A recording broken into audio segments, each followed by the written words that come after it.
Hey, what's up, guys? Welcome back. A couple of things to do to the Mustang today. As you can see, we have a quite an extensive list of stuff that still needs to get done.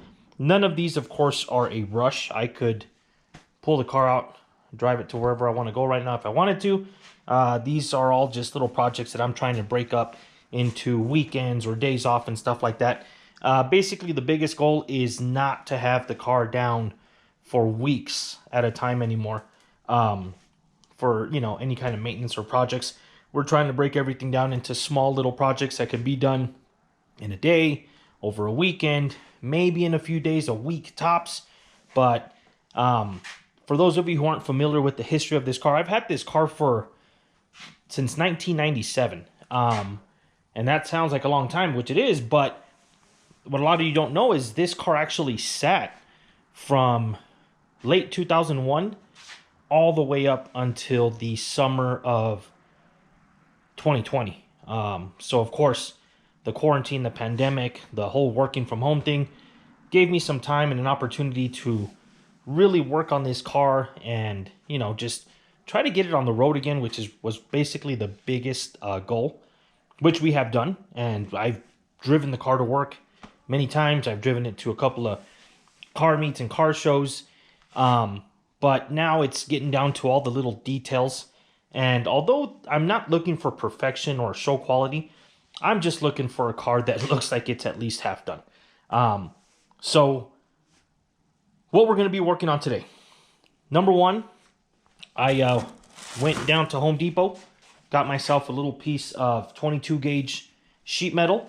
We're going to use this to patch up a couple of the last remaining holes in the firewall.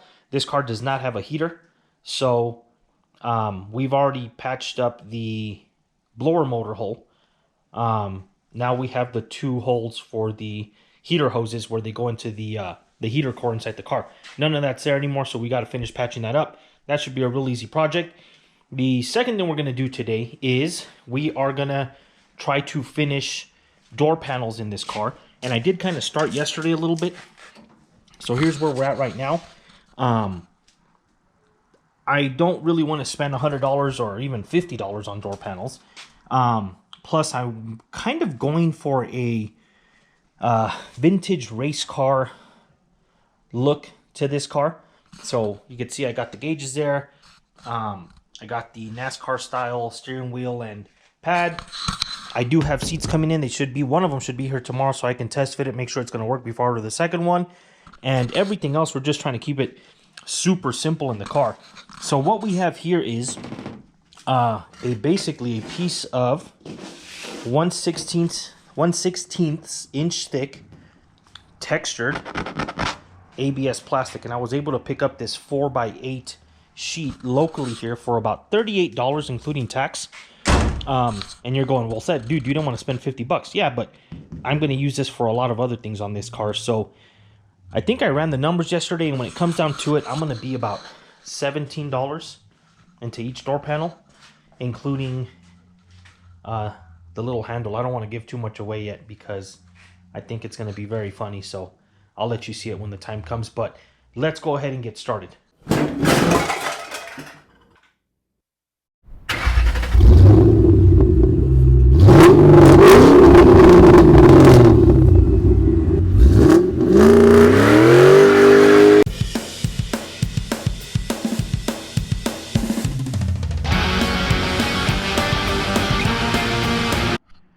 Alright, so one of the first things we did yesterday was we did make a template using some poster board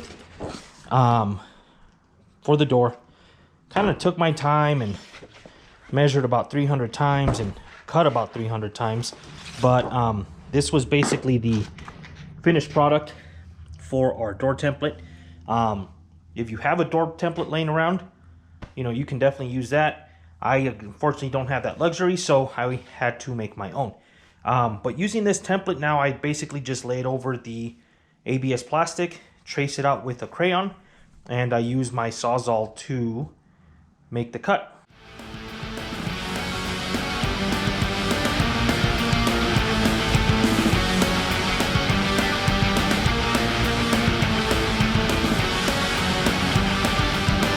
Alright, so we got our second door panel cut out here. You can see this stuff is not very thin. It's fairly flexible. Plus it does have the texturing, which will, I don't know, I think it'll look good. It'll match the my instrument cluster and stuff like that. I'm also planning on using this same material, since I have so much left of it, to cover up the hole where my glove box used to be. I don't really have the glove box door for this car anymore, and I've priced out new ones and they're way too expensive, and I found a couple of used ones on eBay and those are way too expensive, and I don't know, I just not really into spending a lot of money lately. So I'm going to take the other door panel that I was working on yesterday, because the holes that I drilled into it were perfect for the window crank and the door crank. So I'm going to line them up. They are, what do you say, symmetrical from side to side, which is why I was able to take my template and flip it and cut out this one. So I'm going to grab the other one real quick, line them up, transfer those holes over, and then do the test fit on this. Now, the one on the driver's side right now is on there, just with, you know, it's taped on, but I do still need to trim the edges here to get it to sit basically where the original one used to go, and I'll show you right now what I mean by that.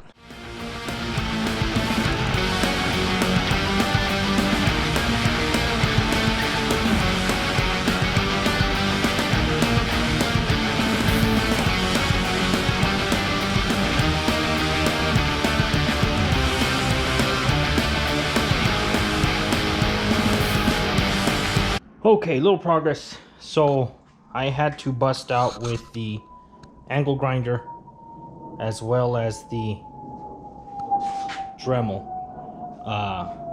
just to get some of that final fitment. But I gotta show you guys, it looks pretty dang good.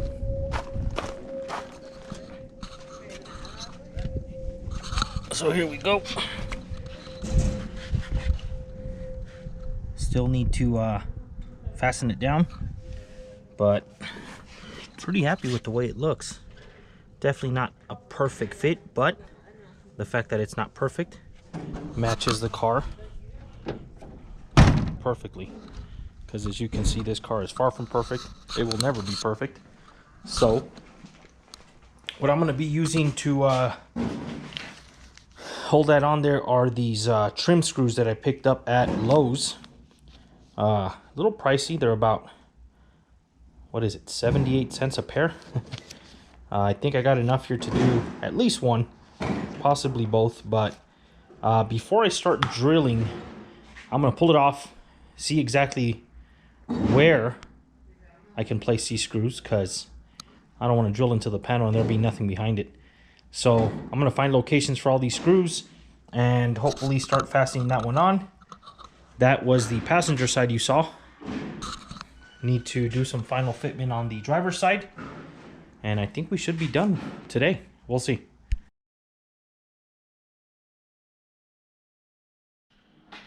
Hey guys, welcome back. Day 3. I think it's day 3 of our door panel build. We did get the passenger side done. It's pretty windy outside, so I do apologize if the wind noise gets real bad, but there it is. We got the first door panel done here.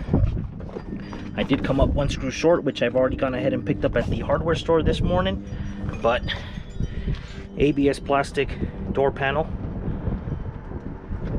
So now we're going to turn our attention to the driver's side here, which we already have on the table. You're right, today is day 3 because on day 1 I didn't record, and that's when I cut this one out. But as you can see, we got some trimming to do here. So what I've done here basically is I mounted the door panel on the door, made sure that the window and door cranks were lined up here with the holes that I had drilled already. Used a little bit of tape to hold it in place where I wanted to. The bottom here, as you can see, is a pretty decent fit. I do got to take a little bit off here. Around the back here is pretty good. Upper corner I need to take a little bit off, and then along the top I've got quite a bit to take off. So once it's mounted and taped in place, I'll take a a regular crayon, yellow or black, since I'm sorry, yellow or white, since we're dealing with the black piece of plastic here.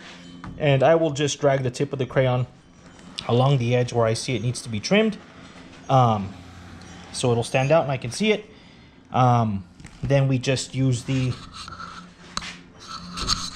angle grinder. Where the hell's my angle grinder? All right, so this one's pretty worn out, which is why I'm using it, but when they're new, they look a little bit better. So it's basically just a bunch of tiny pieces of sandpaper stacked on top of each other like that. And it's basically a giant sander wheel.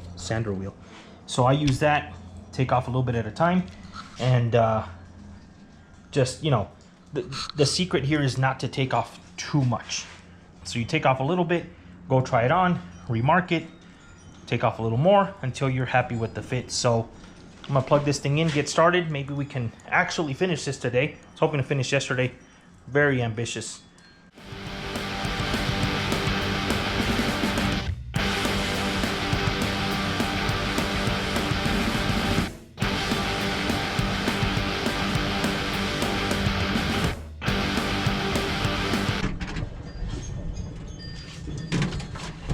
Okay.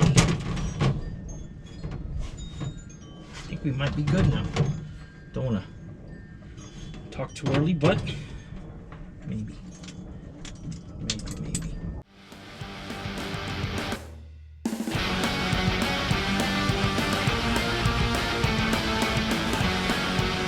I think we're good. I'm going to take a little knife here. Got some paint runs from when the car was painted a very long time ago that are kind of interfering here. Matter of fact,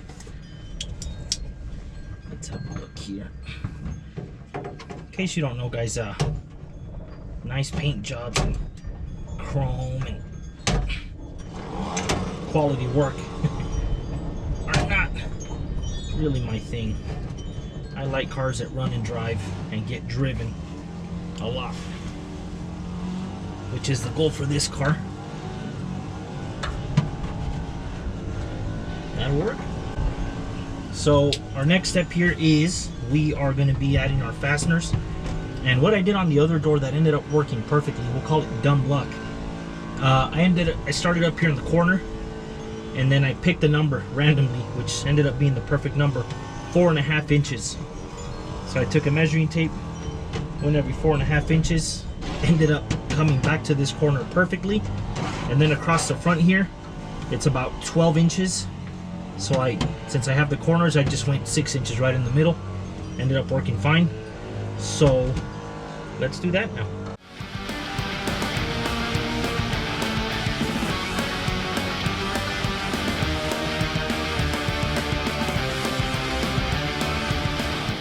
Well, looks like we are done with these door panels. I did take a lot of the mistakes that I made on that door as far as the screw placement, and I applied them here. For example, right here, you'll notice this gap is a little bit closer than this one. That's because I found out that right here is a freaking hole, and I failed to notice that yesterday on the passenger door. So when I drilled here, it didn't want to take too well, so I had to end up drilling lower. But by doing this, I just kind of moved this screw over maybe 3/4 of an inch, move this one over about 1/2 inch, and then I kind of decreased that gap more and more as I got closer back here. But all the screws are in here. Pretty happy with how it turned out. It's not perfect. I'll show you right here. It's a little bit of a gap. It's not perfectly round. I've got some really nice fitment down here. You'll notice right here I got a little gap. Right here it came up a little short. But this car is not meant to be perfect. It's not a show car. Like I said, it's a driver. I want to enjoy the car. I want to be able to park it, not have to worry about it getting scratched up or dinged up or anything like that. I did have to go back to the passenger door and replace all of the hardware, because yesterday I stopped at Lowe's hardware store and I found the hardware I was looking for, and I grabbed about 20 pieces total, and I thought that would be enough for both doors, and I was way off. It wasn't even enough for one door.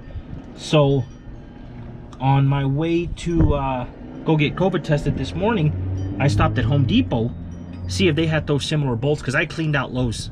There was no more there. That's the only reason I got those 20 pieces. And I found out that Home Depot, sorry about the wind, guys. Let me show you exactly what I'm talking about here. So this is the hardware that I got at Lowe's. Nothing wrong with it, very nice actually. I did not have enough of these. I bought everything they had, even in two different sizes, 5/8 and 3/4 inch in length. It's a number 8 trim bolt, I think is what they called it. I'm not too sure. 2 pieces for about 78 cents. I thought that was a little bit steep, but it's what I needed, so I got them. Stopped at Home Depot this morning, and I find this. They're called finishing washers. They have a pack of 100 for freaking under $5. $4.97, $5. Way cheaper than what I paid for yesterday. And then I found number 8 oval head Phillips screws, 5/8 of an inch, for I think it was a 10 pack for $1.18.